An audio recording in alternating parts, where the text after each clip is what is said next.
नमस्कार मुलांनो, आज आपण ऐकणार आहोत बादशहाच्या हातावर तुरी या गोष्टीचा पुढचा भाग. मुलांनो, मागच्या गोष्टीत आपण बघितलं की औरंगजेबाने शिवरायांना आग्र्याला बोलवून त्यांचा ठरवून अपमान केला आणि अखेर त्यांना नजरकैद केलं. पण शिवराय घाबरून जाऊन शांत बसणाऱ्यातले नव्हतेच. इथून निसटून जायलाच हवं. पण कसं? शिवरायांनी राजगडाहून बरीच रक्कम आणली होती, परंतु बादशाही राज्यातील कामे पैशा वाचून कशी होतील? त्यामुळे शिवरायांचा खजिना संपत चालला होता आणि पैसे घेऊनही बादशहाच्या सरदारांनी शिवरायांची वकिली बादशहाकडे कधीच केली नाही.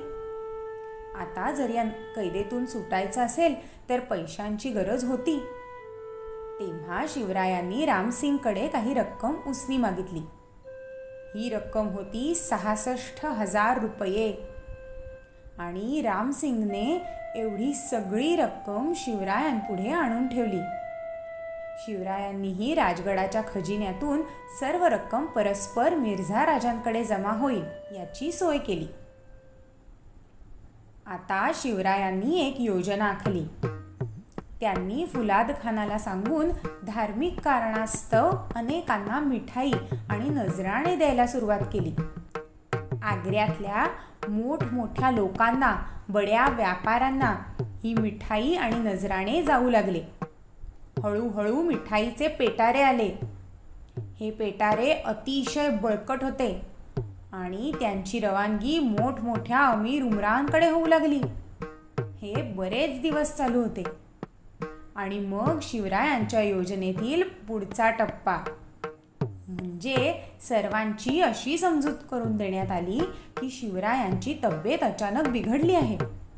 त्यांना पोटदुखीचा त्रास होत आहे आणि त्याकरता दान धर्म म्हणून शिवराय हे मिठाईचे पेटारे सर्वांना पाठवत आहेत. अचानक शिवरायांच्या मावळ्यांनीही गडबड उडाल्याचं भासवायला सुरुवात केली. वैद्य, औषधं, उपचार सर्व सुरू झालं. ही बातमी हळूहळू सगळीकडे पसरली. फुलाद खान, मीर बक्षी तसंच खुद्द बादशहाला सुद्धा शिवरायांची प्रकृती बिघडल्याची खबर मिळाली. तेव्हा शिवरायांनी बादशहाला पत्र लिहिलं. मी आजारी आहे, त्यामुळे मला इथंच राहावं लागेल, परंतु माझ्याबरोबर दक्षिणेतून आलेली माणसं आमच्या मुलखात परत पाठवण्याची आज्ञा व्हावी. शिवरायांचं हे पत्र बघून औरंगजेब तर खुशच झाला. त्याला वाटलं, चला, हा शिवाजी तर आजारीच पडलाय आणि आता जर त्याच्याबरोबरची माणसं परत गेली तर तो एकटा आपल्या तावडीत चांगलाच सापडेल. त्यामुळे त्याने शिवरायांची विनंती लगेच मान्य केली. फुलाद खानलाही त्यामुळे आनंद झाला, कारण त्याच्यावरची जबाबदारीही कमी होणार होती. शिवरायांची युक्ती कामी येत होती. या संधीचा फायदा घेऊन शिवरायांनी लगेच रामसिंगला जामिनकीतून मुक्त करून घेतलं. शिवरायांबरोबर आता शंभूराजे आणि काही निवडक माणसं म्हणजेच हिरोजी फर्जन, मदारी मेहतर, रघुनाथ पंथ, निराजी, दत्ताजी आणि त्र्यंबक पंत एवढीच राहिली. शिवरायांचा दानधर्म आणि पेटाऱ्यातून मिठाई पाठवणं चालूच होतं. फुलाद खानची माणसं पेटारे तपासत होती. आता शिवरायांचा आजार चांगलाच बळावला होता. म्हणजे त्यांनी तसं दाखवायला सुरुवात केली. आता तर त्यांना नीट उठताही येत नव्हतं. ते जोरजोरात कण्हत, अंगावर पांघरूण घेऊन एक हात पांघरुणाबाहेर ठेवून ते झोपत. त्या हातात सोन्याचं कडं घातलेलं असे आणि मदारी मेहतर त्यांचे पाय चेपीत बसे. शंभूराजे कधी तिथे तर कधी रामसिंग बरोबर बाहेर गेलेले असत. जेव्हा जेव्हा फुलाद खानची माणसं बघायला येतील तेव्हा त्यांना हेच दृश्य दिसायला हवं म्हणून हे सर्व मुद्दाम करण्यात येत होतं. असेच बरेच दिवस गेले. आता फुलाद खानचा पहाराही ढिला झाला होता. त्याची माणसं शिवरायांची सतत चौकशी करण्याची टाळाटाळ करू लागली. त्यात त्यांना सारखं पेटारे तपासायचाही कंटाळा आला होता. इकडे औरंगजेब शिवरायांना मारण्यासाठी आग्र्यामध्ये फिदाये हुसेन खानचा वाडा बांधत होता.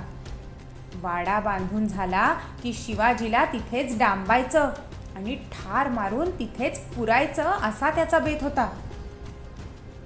श्रावण महिना चालू झाला होता. शिवरायांनी ठरवल्याप्रमाणे तिथून निसटून जाण्याचा दिवस जवळ येत होता. शिवरायांचा आजार अजूनच बळावला. सर्व मंडळी त्यांची फार काळजीनं सेवा करू लागली. कुणी औषध आणायला गेलं, कुणी अजून काही. निराजी पंत आणि दत्ताजी पंत ठरल्याप्रमाणे शिवरायांचा निरोप घेऊन काळजीने बाहेर पडले ते परत आलेच नाहीत. आणि अखेर तो दिवस आला. श्रावणवद्य द्वादशी. शिवराय आणि इतर सर्वांच्याच मनाची घालमेल होत होती. काहीही चूक होता कामा नये. ठरल्याप्रमाणे 2 पेटारे आले. एकात शिवराय आणि एकात शंभूराजे. शिवरायांनी पेटाऱ्यात बसण्याआधी त्यांचं सोन्याचं कडं हिरोजी फर्जनला दिलं. शिवराय उठताच क्षणी हिरोजी फर्जन त्यांचं कडं घालून अंगावर शाल पांघरून तसाच उजवा हात बाहेर ठेवून शिवरायांच्या जागी झोपला आणि मदारी मेहतर त्याचे पाय चेपू लागला. शिवराय आणि शंभूराजे 2 वेगवेगळ्या पेटाऱ्यांमध्ये बसले. मुलांनो, शंभूराजे फक्त 9 वर्षांचे होते बरं का, आणि इतक्या लहान वयात एका बंदिस्त अशा पेटाऱ्यामध्ये एकट्याने बसायचं. आजूबाजूला गनीम. कधी काय होईल ते माहीत नाही. तहान लागली, भूक लागली तरी काहीही मिळणार नाही. आणि ठरलेल्या ठिकाणी पोचायलाही किती वेळ लागेल ते माहीत नाही. अशा परिस्थितीतही शंभूराजे जसं आबासाहेब म्हणजेच शिवराय सांगतील तसं न घाबरता करत होते. इतर बऱ्याच पेटाऱ्यांबरोबर शिवराय आणि शंभूराजांचे पेटारेही निघाले. शिवरायांच्या मनात धाकधूक होती. इथे जर पकडले गेलो तर औरंगजेब काही आपल्याला सोडत नाही आणि आपल्याबरोबर शंभूराजेही आहेत. शिवराय आई भवानीचं नाव घेत होते. फुलाद खानच्या माणसांनी सुरुवातीचे काही पेटारे उघडून बघितले, पण त्यात नेहमीसारखीच मिठाई आणि नजराणे होते. त्यामुळे शिवरायांनी जो विचार केला होता तसंच झालं. नंतर प्रत्येक पेटारा उघडून बघण्याचा फुलाद खानच्या माणसांना कंटाळा आला आणि शिवराय आणि शंभूराजे दोघेही सुखरूप तिथून निसटले. इकडे थोड्या वेळाने फुलाद खानची माणसं शिवरायांच्या खोलीत डोकावून गेली.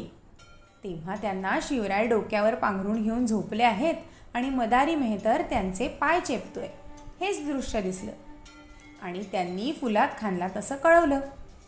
दिवस मावळायच्या सुमारास मदारी मेहतर आणि हिरोजी फर्जन एकदम घाबरले आहेत असं दाखवत खोलीबाहेर आले आणि राजांना फारच त्रास होतोय, त्यामुळे वैद्यांना ताबडतोब बोलवायला हवं असं सांगू लागले.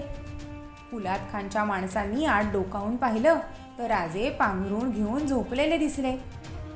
त्यांनी भागते हुए जाओ और दौड़ते हुए आओ असं त्यांना सांगितलं. मदारी मेहतर आणि हिरोजीही तिथून निसटले.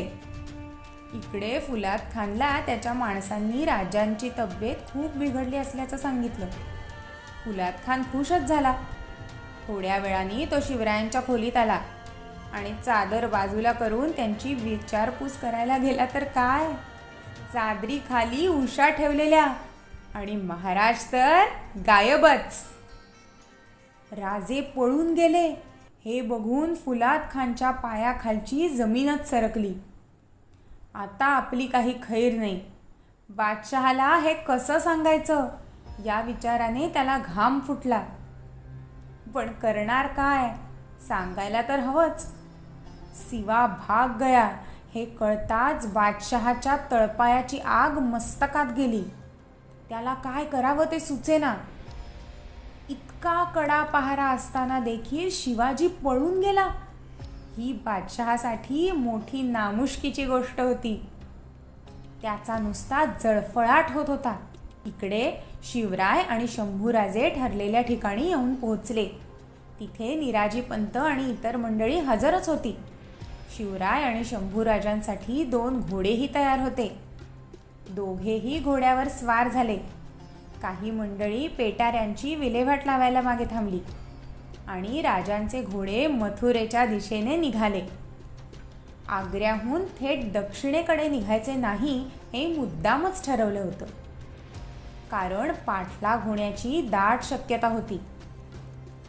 मथुरेला मोरोपंतांचे मेव्हणे कृष्णाजी पंत राहत होते, त्यामुळे त्यांच्याकडे जायचं हे आधीच ठरलं होतं. मुलांनो, ह्याला म्हणतात शिवरायांची दूरदृष्टी आणि नियोजन. तर कृष्णाजी पंतांकडे पोचल्यावर शंभूराजांना काही काळ तिथेच ठेवायचं असं ठरलं होतं. त्यामुळे शंभूराजे बटू म्हणून तयार झाले आणि तिथे राहू लागले. शिवाजी महाराज आणि त्यांच्याबरोबरची इतर मावळे मंडळी बैरागी बनून दक्षिणेकडे निघाली. आणि मग एक दिवस हे सर्वजण राजगडापाशी आले. बैरागी मंडळी आली आहेत हा निरोप जिजाऊंना गेला. जिजाऊंसमोर सर्वजण आले आणि बैरागी बनलेल्या शिवाजी महाराजांनी जेव्हा जिजाऊंना नमस्कार केला तेव्हा त्यांच्या डोळ्यातून अश्रू वाहू लागले. जिजाऊंनीही शिवरायांना ओळखलं आणि आपल्या शिवबाला पाहून त्यांच्याही अश्रूंचा बांध फुटला. जिजाऊ आणि राजगडावरील सर्व मंडळी अतिशय आनंदित गेली. पण शिवरायांनी तेव्हा अशी अफवा पसरवली की शंभूराजे आग्र्याहून येत असताना मरण पावले. आणि ही अफवा अशा करता पसरवण्यात आली होती की जेणेकरून औरंगजेबाची माणसं शंभूराजांचा शोध थांबवतील. आणि झालंही तसंच. शिवरायांची ही अजून एक चाल. त्यानंतर साधारण 2 महिन्यांनी म्हणजे 20 नोव्हेंबर 1666 रोजी कृष्णाजी पंत शंभूराजांना घेऊन गडावर आले. महाराजांना, जिजाऊंना आणि सर्वांनाच शंभूराजांना पाहून फार आनंद झाला. अवघ्या 9 वर्षांचे शंभूराजे या सर्व प्रसंगाला ज्या धैर्याने सामोरे गेले ते खरंच वाखाणण्याजोगे होते. तिकडे औरंगजेबाला काय करावं ते सुचत नव्हतं. सिवा आपल्याला फसवून पळाला, कितीही नामुष्की. त्यांनी फुलाद खानाला शिवरायांच्या माणसांचा शोध घ्यायला पाठवलंच होतं. आणि नेमके त्र्यंबक पंत आणि रघुनाथ पंत हे दोघे फुलाद खानाच्या तावडीत सापडले. त्यांनी दोघांचाही अतोनात छळ केला, पण तरीही आमिष आणि अत्याचार या दोन्ही गोष्टींना या दोघांनीही दाद दिली नाही. केवढा हा निर्धार आणि केवढी ती महाराजांवरची निष्ठा. महाराजांना जेव्हा ही गोष्ट कळली तेव्हा त्यांना फार वाईट वाटलं आणि काहीही करून पंतांना सोडवायलाच हवं असं ठरवून महाराजांनी बादशहाला आपण अजूनही बादशहाचे सेवक आहोत आणि त्याच्या मदतीस तत्पर आहोत या आशयाचं तहाचं पत्र लिहिलं व त्यात त्र्यंबक पंत आणि रघुनाथ पंत यांच्या सुटकेची मागणी केली. हे पत्र वाचून बादशहा गोंधळलाच. परंतु आपल्यावर आलेली ही नामुष्कीची वेळ आणि इराणचा शाह हिंदुस्थानावर स्वारी करणार अशी वार्ता आली होती. त्यामुळे आत्ता तरी हा तह करणं बादशहाच्या दृष्टीनं सोयीचं होतं. त्यांनी तह मान्य केला आणि 3 एप्रिल 1667 रोजी पंत तुरुंगातून सुटले.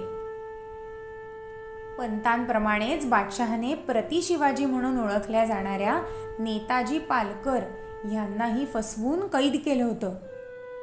शिवाजी निसटला या गोष्टीचा राग तो त्यांच्या इतर माणसांवर काढत होता. नेताजी पालकरांचेही अतोनात हाल केले व त्यांना धर्मांतर करण्यास भाग पडले. नेताजी पालकरांनी सुटका करून घेण्याकरता अत्यंत जड मनाने धर्मांतर करण्यास तयारी दर्शवली.